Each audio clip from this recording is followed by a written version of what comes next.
Okay. Hello. Here's the first bit of Spike's reviews. I'm going to do a game and a movie that I've finished. First, I'm going to do the movie. I've just been to see with my missus, Edge of Tomorrow, and then after that, I'll be doing a little talk about a game, Red Faction Armageddon. I just finished. Okay, so let's just jump right in. Edge of Tomorrow. My lovely missus did take me to see it before, and I went in.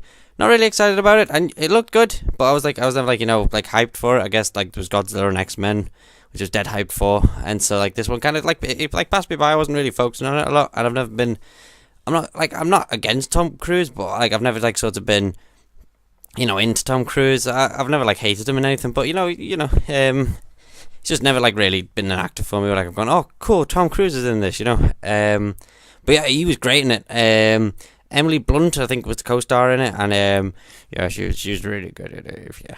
Anywho, she was both really good, and don't worry, this it's going to be a non-spoiler review. Basically, premise of the film, something attacks them, and they've got to. And we start getting beaten back, and we basically essentially we lose Europe, and the idea is we're going to make this large invasion and get back them, start taking, D-Day 2 essentially against these, whatever they are. I'm not going to say what they are and what they do. And so Tom Cruise's character ends up in the invasion and dies, but then wakes up. And the premise of the film is he dies and then keeps, sort of like Groundhog Day, but sci-fi action. He keeps dying, but always comes back he relives the same day essentially.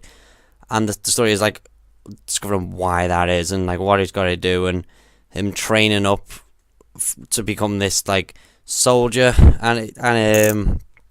which is where Emily Blunt, I'm sure it's Emily Blunt, she comes into play because she's already this hero. She's renowned for these deeds she's done, and she uses like this sword. It's dead cool actually. It's like a cloud sword, from Final Fantasy. But yeah, really good. Action was great. Pacing. The thing I liked about this film was it was like really. It didn't feel too long or too short. It was just right. It had. In a weird way, it had like a simple story, but it was interesting enough so you were never bored, and it kept bringing like stuff in slowly and gradually where you're like, oh, that's cool, and when you learnt more, it was like, oh, so what's gonna happen next? You were intrigued to know what was gonna happen, which I really liked. The music was great, which I was surprised by. But everything was really good. Action was great, as you'd expect. Director of Bourne Identity and Mr. and Mrs. Smith. So he does his action right, and it was just a really enjoyable film, really good. If I had to give it a rating out of awesomeness, it'd be pretty darn good, pretty darn awesome. That's where I'd give it. So that's Edge of Tomorrow. Next, I just finished the game Red Faction Armageddon.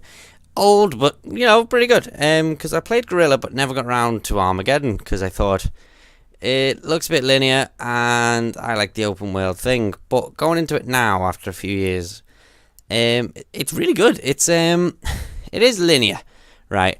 But it's open yet linear. It gives you areas to explore, but they're not like it's not a vast expanse like in the first one where you were just on the surface of Mars. By the first one I mean of the 360 generation. Obviously there's Red Faction 1, 2, 3, etc. But yeah, that was open world. Then this one's like a sort of corridor, shoots up big. But the destruction repair element's really good. Stories, it keeps you going. It's engaging, but it's very stereotypical. Characters are bearable. There's no one who really stands out. And you're like, I really like that character. They've got like, the wisecracking main guy, the love interest, the funny AI and stuff like that, the buddy character. But the thing I liked about that game is its levels felt like different, even though they looked very similar. Like the bosses were different, like